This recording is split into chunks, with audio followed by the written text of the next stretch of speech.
Hola, ¿qué tal? Buenas tardes, amigos, amigas. Buenas tardes, buenos días, buenas noches, como decíamos cuando estábamos en pandemia. Les quiero decir que para mí es hoy un honor, un gusto enorme tener la presencia de la doctora María del Pilar Reales Rizo, conocida amorosamente como MAPI. Ella es egresada de la Universidad del Atlántico, de la Facultad de Bellas Artes, tiene una especialidad en educación artística, un doctorado en cultura y sociedad caribe de la Universidad Simón Bolívar. Es investigadora y miembro del grupo teatral TI, que significa Teatro, Espacio e Interactividad, ya nos contará. Y desde 2007 se desempeña como docente en la Universidad del Atlántico. Durante 10 años dirigió el grupo de teatro de esa misma universidad y es toda una personalidad de la escena en Barranquilla.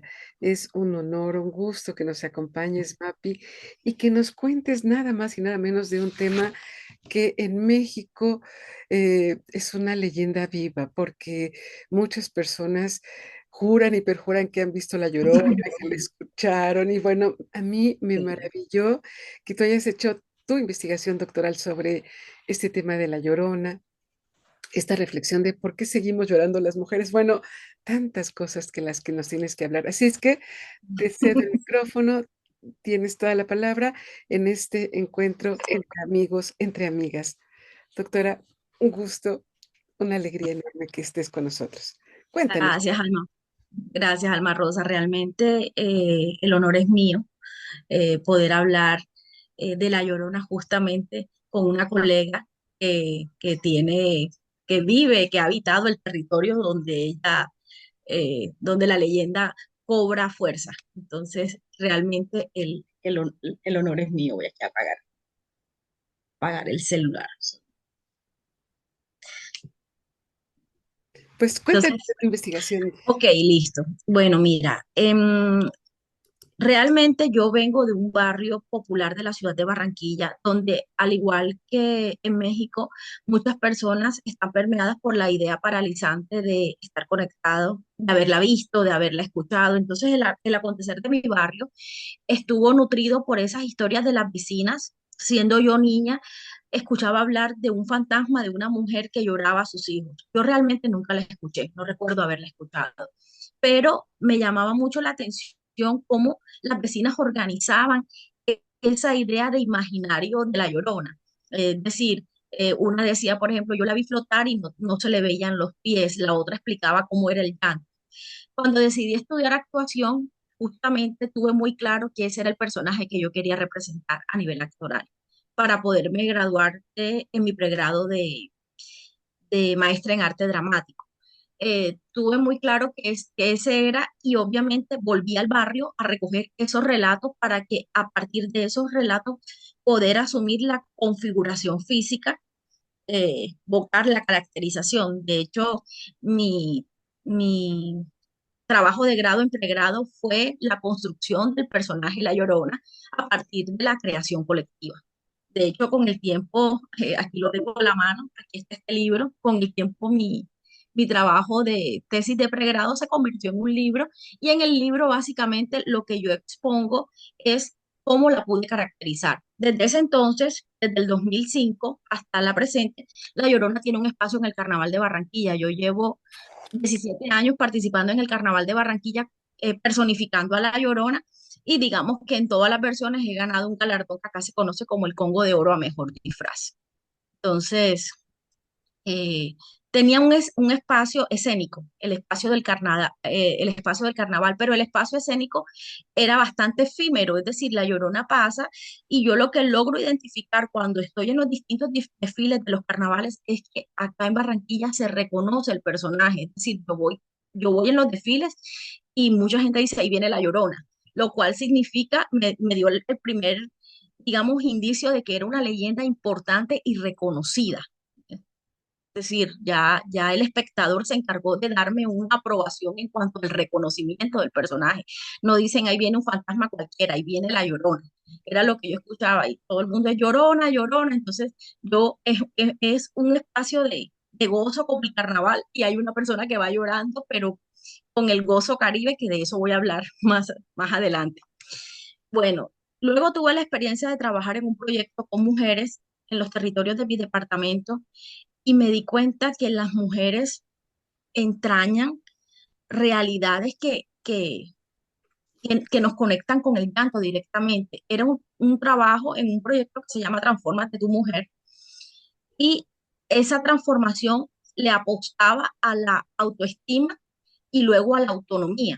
Pero realmente yo veía que habían autoestimas muy bajas, muy quebrantadas. Es decir, nuestras mujeres padecen circunstancias personales que fracturan su espíritu, que fracturan su alma. Y tuve la oportunidad de conectarme con esas realidades de mi territorio, donde es muy difícil ser mujer, muy difícil ser madre, muy difícil ser esposa o amante. Es decir, estamos respondiendo a muchos paradigmas sociales y muchas veces hay una disminución de la mujer cuando siente que no puede corresponder a toda esa imposición social y que hay una responsabilidad muy grande en el hecho de ser mujer, de ser madre.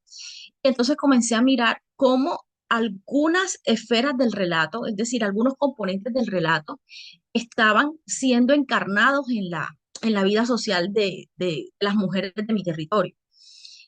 Cuando hice el doctorado en Sociedad y Cultura Caribe, teniendo en cuenta las dos experiencias, la del carnaval y la de poder haber estado conectada con muchas mujeres, dije, bueno, voy a empezar a mirar cómo este pálpito que yo tengo, que realmente, en qué manera se conecta la Llorona con esta realidad cultural del Caribe colombiano, que es mi territorio. Y empecé como a mirar de qué manera podía acercarme a un diseño metodológico que acercara la reflexión social partiendo desde el aspecto artístico. Fue entonces cuando tuve la oportunidad de estar en Argentina, 2 meses, gracias a la maestra Natasha Cox, que me recibió con los brazos abiertos. Ella trabaja de la mano con el maestro Jorge Duati. Y estando en Argentina, pude establecer un estudio de contrastes. Digamos que en Argentina es donde nace una idea performática que agrupara a mujeres en un espacio definido y digamos que la manera como se ha venido haciendo el performance estuvo, digamos, muy nutrida por toda esa asesoría que tuve de Natasha, del maestro, de la Escuela de los Espectadores. Entonces, digamos que más adelante te hablaré de ese diseño metodológico. No sé si de pronto ya podemos empezar a ver las diapositivas Sí, sí, estaría genial. y- bueno, ahí está la diapositiva que viene.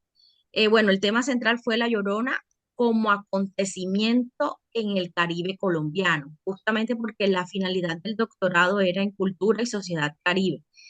Entendemos el Caribe como todos estos territorios anglófonos, francófonos, continentales, isleños, que permearon geohistóricamente muchas realidades, las mismas realidades en cuanto a cómo vivieron el proceso de conquista eh, y todo lo que tiene que ver como con una geografía que nos caracteriza y que nos une. Entonces, en ese orden comenzó el objetivo general de la investigación, que consistía en analizar la implicación de la leyenda de La Llorona como acontecimiento sociohistórico y cultural a través de la simbología presente en la puesta en escena de María del Pilar Reales. Es decir, la puesta en escena que ya yo venía realizando, quería saber qué elementos, utilizar el personaje como mediador para poder analizar esa implicación que tiene el personaje en una realidad sociohistórica y cultural. Pasamos a la siguiente diapositiva.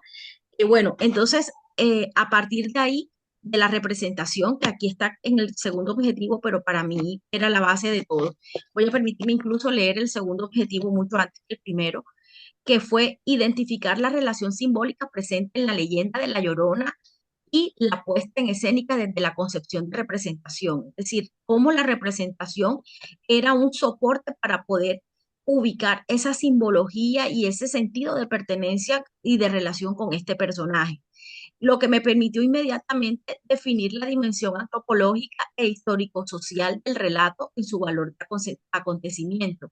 Es decir, era como tener la certeza que la Llorona definitivamente sí habita una realidad histórico-social que nos antecede desde hace muchísimo tiempo y sí está presente en nuestras relaciones culturales. Y el tercer objetivo era comprender el significado cultural del llanto, que me parece muy importante, en Sí, el Caribe a través de la intersubjetividad de actores, que en este caso serían espectadores, actores espectadores, que convergen en la representación, en la puesta en escena. Es decir, se hizo un diseño para que la puesta en escena o el acto representativo le permitiera a todas las personas que asistieron a la representación poder hablar de sus llantos. Más adelante les comentaré cuál fue ese diseño metodológico que se hizo y que nos permitió que las personas tuviesen la oportunidad de ver una puesta en escena con un personaje que está simbólicamente presente en el imaginario colectivo, pero que también recoba en el llanto, que es el llanto universal, es el llanto de las colectividades y es un llanto personal. Entonces fue muy bonito porque a partir del ejercicio escénico, pues pudimos, digamos que todos mis colaboradores entender que existía una metodología desde las artes que podía acercar a la reflexión social y a entender cómo estamos viviendo como sociedad y por qué lloramos. Podemos pasar a la siguiente wow. diapositiva. Ok. El estado del arte. Tenemos que en Colombia quien más había hablado sobre los mitos y leyendas es el maestro Ocampo. Que también tenemos al maestro Escobar que habla eh, de que toda leyenda tiene bases reales, tiene bases que son sustentables en la realidad. Luego vamos a explicar cómo esta leyenda, digamos que haya un sentido histórico que también me conecta con México, porque si nos vamos a ir al nacimiento, por lo menos en lo que la Llorona significa para Latinoamérica, vemos que epistémicamente se le da un lugar en México, se relaciona inicialmente con la diosa Chihuahua, que en ceremonia se le aparece en la ciudad de Tenochtitlán. La diosa Chihuahua era la deidad protectora de la raza. Entonces, en las crónicas, valga la redundancia, del cronista Sahagún, que fue un cronista que se interesó por las historias de nuestros antepasados, él dice que nuestros antepasados le revelaron que la diosa Chihuahua apareció llorando y que era un símbolo de que se avecinaba una hecatombe, que luego la conocimos como el proceso de colonia, y era el símbolo de que la raza estaba en peligro. Cuando la diosa aparecía sobre las aguas era porque la raza peligraba y efectivamente luego vemos en el proceso de colonización que estos presagios de la diosa Chihuahua tenían un efecto real. Así es. Eh, Luego vemos, por ejemplo, otro estado del arte que fue muy importante, fue Aguilar y otros, también de México, un teórico mexicano, y en este orden, él nos habla de lo luminoso como forma de definir sentimientos paralizantes y contemplativos. Es decir, esta investigación fue muy importante porque él ha entrevistado personas que dicen haberla visto. Y ese efecto, digamos que psíquico-social, donde las personas entran en estado paralizante, como él lo menciona en sus estudios, por la posibilidad de tener una cercanía con este espectro, o sea, todo lo que tiene que ver con el espectro y lo que produce en la psiquis personal y colectiva. Entonces, estas tres investigaciones, digamos que fueron muy importantes y definieron en gran medida el estado del arte de mi investigación. Podemos pasar a la siguiente diapositiva. Gracias, Alma. Entonces, bueno, en cuanto a los referentes teóricos, tenemos a Mirceliade. Eh, Fue muy importante Mirceliade porque él tiene un tratado que habla de la cosmovisión religiosa. Entonces comenzamos a poner, digamos que en la palestra, la visión judeocristiana que nos habla de una madre abnegada, que digamos que está representada en la Virgen María, el concepto de madre universal al que todas las mujeres debemos llegar, idealizar, es la madre que se queda con sus hijos, que los protege ante todos. Y tenemos en contraste a la leyenda de la Llorona, que fue una mujer que por sus actos irracionales decide atentar contra la vida de su propio hijo. Un acto irracional producido porque el hombre que ella amaba, en términos generales, pues de alguna manera abandona su hogar o decide emprender una nueva relación y ella decide tomar retaliación contra sus propios hijos. Entonces aquí vemos dos panoramas, el de la mujer que por sus actos sagrados como la Virgen María o lo que entendemos como la Virgen María recibe un premio al final y es que asciende a los cielos, creo que es uno de los misterios gozosos.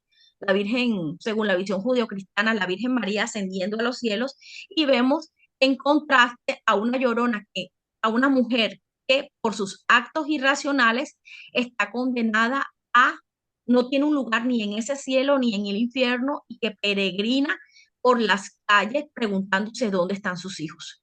Entonces, digamos que ahí vemos un tema de contraste que está plasmado en la filosofía de Mirceliade.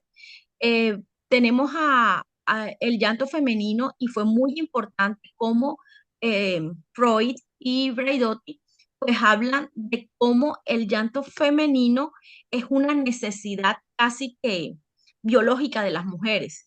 De hecho, en el tratado de Braidotti dicen que las mamíferas femeninas, o sea, incluso desde los mamíferos, se nota que la hembra expone más el dolor. Es como si hubiese desde la parte biológica, eh, algo en el cerebro de la mujer que hace que frente a eventos traumáticos su mecanismo de liberación es el llanto, mientras que en los hombres, es decir, en las personas de género masculino, existe un ensimismamiento, pero a lo mejor no hay esa necesidad biológica de llanto desenfrenado, que sí es, digamos que, una particularidad del género femenino. Es decir, lo cual explica que exista la leyenda de la Llorona, no existe la leyenda del Llorón, porque desde lo biológico no hay como una coherencia.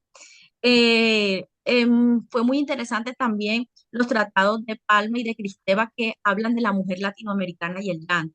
Y realmente nosotros estamos en sociedades donde es, digamos, un ser mujer de alguna manera en algunos espacios nos coloca en condición de desigualdad, sobre todo, por eso es que ha habido tanta reivindicación de los derechos de la mujer, porque digamos que la mujer ha venido colonizando y conquistando espacios a través de una lucha donde en sí misma el voto fue un fenómeno, por lo menos acá en Colombia, de 1950. Antes las mujeres no votaban.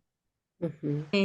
Hay muchos eventos que parten, que hablan de eso, de ser mujer en estos continentes, es decir, está el machismo, por ejemplo, el hombre, em, digamos que hay unos parámetros culturales que a la mujer la colocan en estado de disminución frente a muchos eventos sociales y parte de la misma cultura. Aquí hablo del caso Tamalameque en la diapositiva y el caso Tamalameque es que en el Caribe colombiano la Llorona tiene mucha fama en un pueblito del Magdalena llamado Tamalameque. De hecho, los autores de las canciones populares colombianas, casi que así como se habla que la Llorona tiene un lugar en México, aquí en Colombia se nos habla que la Llorona habita en Tamalameque y casi que el los ciudadanos de esos territorios en suma medida, es decir, colectivamente la han visto. Yo estuve en Tamalameque haciendo la indagación Ujú. para, para poder estar más cerca de ella. Y el maestro Diógenes Pino, que ahí lo cito, pues realmente me explicaba cómo la Llorona del Caribe colombiano tiene unas particularidades que la diferencian, por ejemplo, de la Llorona de México. Todas las canciones que se le hacen a la Llorona de Tamalameque hablan de una mujer que llora mientras goza, mientras sus caderas se mueven como iguana en matorral. Entonces, eso nos está hablando de cómo somos en el Caribe colombiano, que realmente tenemos una historia y una tradición de narrar, de estar alegres, de obviar casi esos sentimientos de tristeza, por lo menos el caribeño tiende a ser extremadamente reflexivo. No significa que no los tenga, sino que en términos eh, socializamos desde la alegría. Entonces, La Llorona es una llorona que es muy interesante las canciones que se le han hecho. Esa la canta Juan Piña, pero la hizo el maestro José Barros, donde describe a una llorona gozona, que es la llorona particular del Caribe colombiano. Tenemos a Rein y a Butler, hablan del performance como metodología. Y es importante porque es que el performance no le da tiempo al espectador de pensar porque lo invita a introducirse en una experiencia en el aquí y en el ahora. Entonces, digamos que dentro de ese diseño performático, lo interesante era que el actor no se viese como un espectador más, sino como un participante de una experiencia sensible que completaba toda la intención comunicativa en el diseño escénico. Y el evento artístico y las razones del llanto, entonces tenemos como tirado, culminares, en realidad casi todos los teóricos que nos hablan del teatro y del hecho artístico nos hablan de la necesidad del teatro de conmover, de despertar reflexión, de avivar realmente conciencia. Aquí recuerdo mucho las palabras del maestro Dugatti, porque me decía que él me alcanzó a decir que el teatro que abría heridas debía ser responsable de cerrarlas. Entonces, digamos que en el diseño hubo una preocupación para que así como esos escritos no quedaran, digamos que en el aire, sino que dentro de la misma acción o en el mismo momento, pues se crearan espacios de respuesta a esos escritos que explicaban las razones del llanto. Es decir, dentro de la metodología ya artística se procuró porque esas heridas que se abran, pues encontraran un cierre en sí mismas. Podemos pasar a la próxima diapositiva. Ujú. Bueno, vamos a hablar un poco de la metodología, de esto desde la perspectiva de las ciencias sociales. Esta es una metodología de orden descriptivo porque digamos que se describe lo que se va encontrando, los hallazgos metodológicos.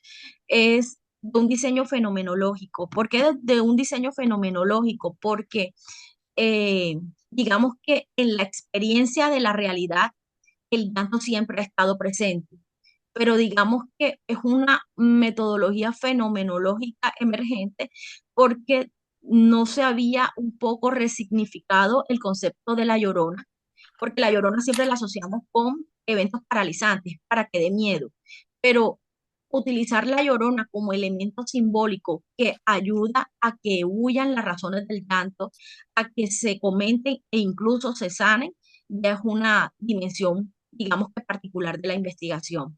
Y el enfoque es de orden cualitativo porque me ayuda a hacer una descripción de la realidad, a esas cualidades que se encontraron a lo largo de la investigación. Podemos pasar a la siguiente, porfis. Claro que sí. Bueno, ahora sí vamos a explicar cómo era el performance o de qué se trata el performance. La Llorona, en este caso la persona, la actriz que personifica a la Llorona, tuve la oportunidad de entrar a un lugar donde previamente habían sido convocadas un grupo de mujeres participantes. Fue muy clave que el llanto de la Llorona a nivel del personaje no fuese un llanto espectral o un llanto que conectara con esa sensación de miedo de la cual nos han hablado siempre de Ujú. un llanto perturbador, sino que previamente lo que fue la caracterización del personaje, en mi caso, eh, digamos que el llanto era construido a partir de un llanto humano. Entonces las espectadoras veían a una mujer espectral, pero que lloraba de manera humana, eso como tratando de lograr la empatía. Eh, Había una música también previamente concebida que, digamos que invitaba al ritual, invitaba o daba a entender que estábamos en un espacio eh, donde, donde teníamos la tranquilidad y la sinergia del ritual. Y los que entraban conmigo, es decir, una pareja de ayudantes que por momentos en el performance eran mis hijos, le entregaban hojas y lápiz a las participantes y solamente le hacían dos preguntas: ¿por qué llora la llorona y por qué has llorado tú? Y eran claros en decirles a las mujeres que la respuesta era anónima, que no debía, no era obligación colocar ni firmar con ningún nombre las cartas. Eh, yo seguía con el llanto, dándole tiempo a que las mujeres tuviesen todo el tiempo del mundo eh, para poder copiar en esa hoja las razones de su llanto mientras escuchaban un llanto de una mujer. digamos que humanizada, de un espectro humanizado. ujú. Y el evento se cerraba con un baile festivo y procedíamos a leer los escritos. Cuando se leían los escritos, estos ya sabemos que eran anónimos, teníamos ayuda de psicólogos, psicosociales, y fue muy bonito porque un elemento emergente de este ejercicio investigativo es que las mujeres se contestaban las unas a las otras. Como las cartas eran anónimas, de repente había una persona en el público que quería contestar a esa carta anónima. Entonces decían cosas como que le quiero decir a la mujer que escribió esta carta que yo también viví lo mismo, que yo también me he sentido así, que yo también digamos que he vivido esa misma circunstancia, lo cual creaba sororidad entre el grupo de mujeres expectantes. Entonces, como para poder establecer un estudio de contraste, es decir, saber cómo es el llanto en el Caribe colombiano y poder encontrar una similitud con Latinoamérica, digamos que se aprovechó mi estadía en Argentina y con, con mis tutores internacionales, pues convenimos estar en algunos lugares, se fue la diapositiva, No, en algunos lugares. para resaltar la doctora, le voy a estar combinando. Ajá. Dale, listo. Estuvimos en algunos lugares de Argentina y pudimos poder hacer un estudio de contrastes. ¿Qué encontramos? Por ejemplo, en Argentina tuve la oportunidad de estar con las mujeres de Plaza de Mayo, en muchos eventos de las mujeres de Plaza de Mayo. Nosotros acá en Colombia tenemos las mujeres de Soacha, de los falsos positivos, y encontramos en esa realidad como continente eh, a madres que en algún momento sus hijos no han vuelto por crímenes de Estado, por circunstancias de política sobre todo, y tenemos en ambos países mujeres preguntándose aún dónde están sus hijos, porque han sido arrebatados por la guerra. Entonces, ahí ya la simbología de la Llorona comienza también a establecer lazos entre las realidades de países. Supongo que en México también, yo he visto un poco lo que ha hecho el maestro Alejandro Jodorowsky, eh, en Venezuela, toda esta eh, emigración que han tenido que haber. Siempre hay una mujer preguntándose dónde están sus hijos, o sea, cómo la realidad latinoamericana también nos acerca mucho más a ese sentimiento de pérdida y de separación. Totalmente de acuerdo, doctora. Sí. Entonces, siguiendo pues el orden, y las técnicas, obviamente, todas esas, digamos que esas respuestas fueron pasadas por un software que se llama Atlas TIC, y a partir de esas respuestas, pues pudimos definir que las razones del llanto en el Caribe colombiano tenían razones. Por ejemplo, en este caso apareció una dimensión antropológica. Por ejemplo, cuando las respuestas, fueron muchas cartas, pero una de las respuestas de la carta decía lo siguiente: lloré por las desigualdades y el hambre, lloré por la falta de oportunidades, lloro por los muertos, lloro por los niños. Es decir, nosotros como no solamente tenemos llantos personales, sino también llantos sociales. Todo lo que sucede a nuestro alrededor también determina una relación particular con el llanto. Antropológicamente, surge, por ejemplo, el consuelo entre las mujeres, es decir, la sororidad, cómo realmente era un espacio tan íntimo y tan sagrado que las mujeres se consolaban unas a otras, y nosotros realmente somos eh, seres empáticos, pero muchas circunstancias exteriores a nosotros es casi que nos distancian los unos de los otros. Entonces fue muy bonito como ese espacio de sororidad entre mujeres. Em, Antropológicamente, por ejemplo, también todas las personas decían, a la Llorona le pasó esto en el río. A la Llorona una noche de luna llena, eh, porque la luna estaba llena, se enloqueció. Entonces, digamos que en los relatos también aparece la naturaleza como un elemento definitivo en el relato. eh, También las respuestas hablaban mucho de lo que significa ser madre. Entonces, digamos que la maternidad es otro elemento de la dimensión antropológica, y la función del llanto quedó demostrado que el llanto tiene una función eh, de intercomunicación. O sea, yo cuando lloro, a nosotros se nos enseña mucho culturalmente que nadie debe saber las razones de tu llanto, pero realmente es un ejercicio interesante y que ayuda a la sinergia comunicativa entre una persona y otro, poder hablar de las tristezas y de las razones del llanto. Luego sale, creo que viene la diapositiva que viene, que por cierto ya la podemos ir pasando, una dimensión antropológica, histórico-social, perdón. em, y eso generalmente, lo histórico-social, era la manera como las participantes respondían a por qué llora la Llorona, por qué lloras tú. Es decir, había un reconocimiento de la historia de la Llorona y un reconocimiento de esa relación social. Eh, digamos que entonces los relatos tienen una base histórica que, aunque no lo creyéramos, es bastante conocida. Eh, la cultura era muy importante en lo histórico-social, porque las canciones, los tambores, toda la atmósfera, pues de alguna manera nos conecta también como cultura. Y la interacción comunitaria fue muy importante.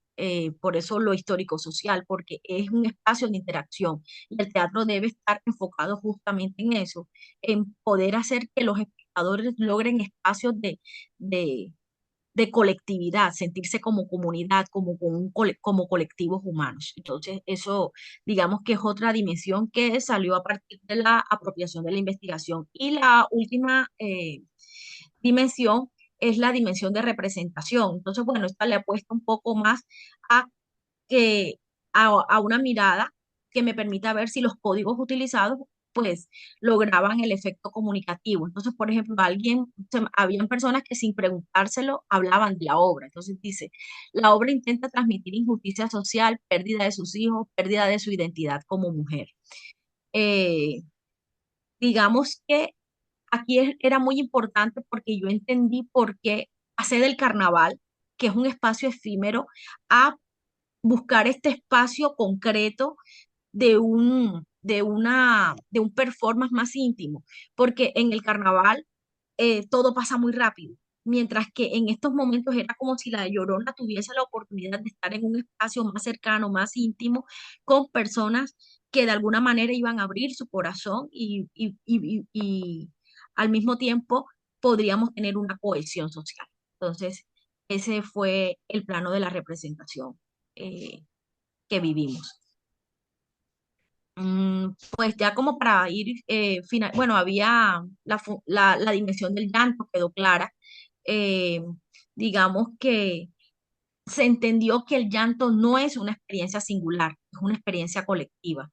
Y, por ejemplo, en diferentes espacios socioeconómicos de la ciudad de Barranquilla, que es donde habito, yo me doy cuenta que por ejemplo, en los barrios del sur de Barranquilla, donde hay muchas violencias, las cartas parecía que se repetían, porque las mujeres estaban llorando, expusieron dentro de las razones del llanto el temor que sentían de que sus hijos cayeran en bandas criminales. Esa era una realidad del sur de Barranquilla. Y en el norte, por ejemplo, las mujeres hablaban que no encontraban su lugar en el mundo, no lograban encontrar su lugar en la sociedad, que se sentían abandonadas, que sus fracturas infantes salían a relucir cada vez que tenían una frustración. Entonces, digamos que se podría, bajo las técnicas, premisas, estrategias artísticas, desentrañar y caracterizar el llanto en diferentes poblaciones, en diferentes, incluso mirar en qué medida eh, socioculturalmente, socioeconómicamente, en qué realidades, por qué estamos llorando. Y eso me hace un poco entender la otredad de otra dimensión más humana. Ujú. Y yo creo que ya estamos acabando. Bueno, en términos generales, pues el resultado principal fue la resignificación del personaje. Un personaje paralizante, un personaje que arrastra consigo y en la memoria colectiva está impregnado como un ser al que hay que tenerle miedo, pues digamos que a partir de ese diseño se logra resignificar, se logra entender la llorona y el llanto desde otra dimensión, se logra comprender que la llorona es un mito muy importante y que lo debemos estudiar, pero debemos estudiarlo justamente para trascenderla, para, para trascender ese estado de disminución que muchas veces nos permea humanamente hablando. Eh, Cristeva afirma, por ejemplo, que los territorios terminan pareciéndose a sus mitos y a sus leyendas, y entendí que tenía razón. Entonces, digamos que en territorios, y chévere esta oportunidad que tengo de hablar contigo, Alma, porque no entiendo, no había tenido acercamiento con México más allá de la experiencia que me dan los libros, pero por ejemplo, en el Norteamérica no, no desarrolló una apropiación de una leyenda, por ejemplo, como La Llorona, sino que los mitos, las leyendas que ellos desarrollan son leyendas donde ellos son los salvadores del mundo. Entonces, digamos que en términos de réplica social de generación en generación, se empieza a construir ese paradigma y esa realidad. Nosotros acá tenemos mujeres valerosas que dieron la lucha en toda la época colonial y esas mujeres no son nombradas. Entonces, casi que es un acto político que leyendas como La Llorona o leyendas que asustan, que lo que quieren es producir un efecto de tristeza y miedo, eh, digamos que son las que sobreviven y son las leyendas con las que están creciendo nuestros niños, nuestras niñas, y son leyendas que de alguna manera hacen un efecto en la construcción personal y por consiguiente en la construcción social. Entonces, por eso es que, digamos que muchos de los eventos del relato realmente yo los veía en el territorio, la forma como el relato valida todo lo sucedido, pues es muy común en los territorios del Atlántico, que fue donde tuve la oportunidad de trabajar mucho, ver cómo se hace una réplica a la leyenda. Entonces, digamos que la, la,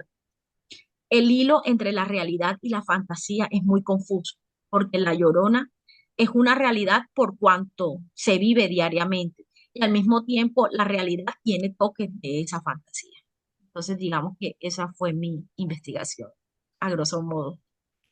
Doctora, pues realmente apasionante esta, eh, pues esta investigación, este trabajo tan sanador y esta reactualización de este mito de la Llorona que nos conecta a las mujeres, y no solo a las mujeres, a los hombres también. Sí, claro. Me pareció maravilloso darle la vuelta a la cuestión del miedo y conectar con emociones profundas. Estas dos preguntas de por qué llora la Llorona, por qué lloras tú, pues sí, toca muy fuerte.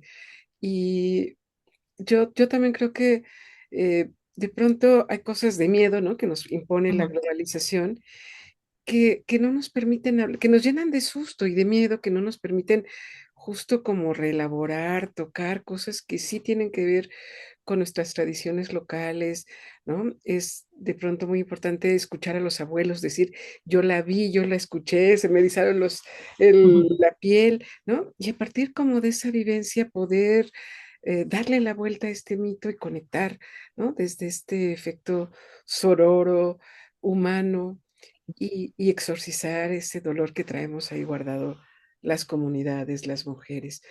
Pues, doctora, realmente no me queda más que felicitarla y agradecerle este tiempo que nos ha dedicado para mostrarnos esta llorona colombiana que baila, que mueve las caderas, que canta, y que no tiene que ver con ese fantasma que de pronto, pues sí, en México es como muy aterrador, ¿no? Esta figura espectral.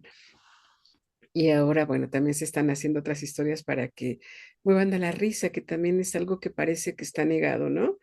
Eh, y yo creo que debemos de tocar las 2 emociones que están ahí siempre presentes, que nos hacen ser seres humanos. Así es, Alma Rosa. Gracias, gracias por esta invitación tan maravillosa. Realmente para mí fue un placer poder compartir un poco de lo transitado. Todavía todavía hay mucha tela por cortar. Eso que acabas de tocar, por ejemplo, porque lloran nuestros hombres. Me decían, ¿por qué no lo has hecho con hombres? Y yo decía, sí, es muy difícil ser hombre en una sociedad que les dice que no deben llorar, por ejemplo. Ujú, Eh, Estamos viviendo, por ejemplo, en mi territorio, una situación con nuestros jóvenes que se han disparado los índices de suicidio. Entonces, de repente, si pudiésemos hacer realmente, tener un impacto o un diagnóstico y encontrar los mecanismos para que los hombres para que nuestros jóvenes vuelvan a tener fe, sería realmente un reto muy interesante y creo que justamente el arte en todas sus dimensiones, los artistas, los llamados un poco a poder crear esas cercanías y esos espacios de encuentro del ser consigo mismo. Entonces, digamos que para mí ha sido un placer estar acá y poder compartir que he venido transitando. gracias, doctora. Oiga, qué aretes tan bonitos de calaquita, justo Sí, sí, míralos. ya que estamos en este maratón y en este encuentro entre amigos, en este maratón de cuentos de Día de Muertos y en este encuentro para hablar de estas historias que son tan antiguas y tan contemporáneas, y bien decía usted que el arte sana, Ujú. y que los artistas yo creo que tenemos esa función de poder incidir y aportar nuestro granito de azúcar para tratar de hacer algo ante estas realidades tan difíciles que estamos viviendo. Pues no nos queda más que agradecerle. Se nos acaba la reunión de Zoom. De verdad, muchas, muchas gracias. Y ya le haremos llegar las preguntas de nuestro público y espero que esta no sea la última Espero tampoco que sea. tengamos. Me gustaría ya después tener otra sesión en donde nos comparta anécdotas de este trabajo, ya como en un lenguaje más coloquial para que podamos llegar a todos los públicos, pero ahorita me parecía lindísimo que nos compartiera todo este sustento teórico, porque de pronto piensan que el trabajo del artista no es tan importante y vemos que sí, que es importante y que se sustenta. Pues no me resta más que felicitarla, agradecerle este tiempo. Un abrazo desde México para Barranquilla. Otro, bueno, bienvenida también, esta es tu casa. Barranquilla es tu casa cuando quieras. Muchísimas gracias. Eres bienvenida. Chao. Sus redes sociales, doctora, para que quien la vea pueda seguir su trabajo. Bueno, soy poco de redes sociales, pero en Face aparezco como Mapi Reales, en Instagram también Mapi-Reales-Rizo, creo.